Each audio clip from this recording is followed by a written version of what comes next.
Have you ever pondered about the power and significance of faith in times of adversity? Welcome to this exploration of Psalm chapter 3, a deeply profound passage in the New Testament King James Version that offers solace and strength. Dive into the first verse. Lord, how they have increased who trouble me. Many are they who rise up against me. Here the psalmist David is expressing his anguish. He feels cornered, besieged by enemies who seem to multiply endlessly. Yet even in his despair he cries out to the Lord, a testament to his unwavering faith. In verse 2, many are they who say of me, there is no help for him in God, Selah. David acknowledges the doubters, those who question the potency of his faith. They assert that even God cannot aid him. The term Selah is a musical notation suggesting a pause for contemplation. It urges us to reflect on the skepticism surrounding David's faith. Verse 3 reads, But you, O Lord, are a shield for me, my glory and the one who lifts up my head.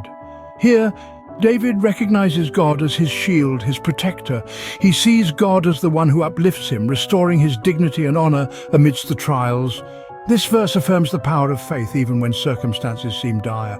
In verse 4, I cried to the Lord with my voice, and he heard me from his holy hill, Selah. David speaks of his prayer and its reception. Despite his voice being one among many, he believes that God hears him from his holy hill. A metaphor for heaven. The repetition of Selah again encourages us to pause and ponder on the divine connection between God and mankind. Verse 5 states, I lay down and slept. I awoke, for the Lord sustained me.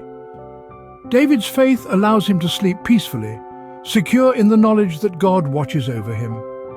Awaking is a metaphor for renewal, a testament to God's sustaining power.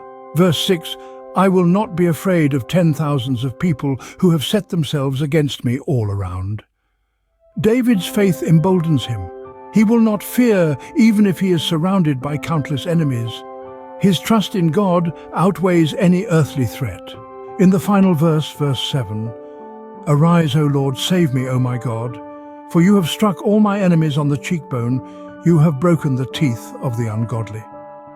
David calls upon God to rise and deliver him.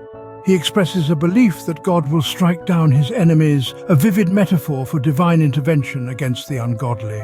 In summary, Psalm chapter 3 is a powerful testament to faith and its role in overcoming adversity. It tells the tale of David, a man beset by enemies, yet undaunted due to his unwavering belief in God's protection. It encourages us to draw strength from our faith, even when circumstances seem insurmountable. Remember, faith can act as a shield, a sustainer, and a source of courage. So the next time you face hardship, think of Psalm chapter 3. Let it remind you of the power of faith, the assurance of divine protection, and the courage to face any adversity. Until next time, keep exploring, keep questioning, and most importantly, keep the faith.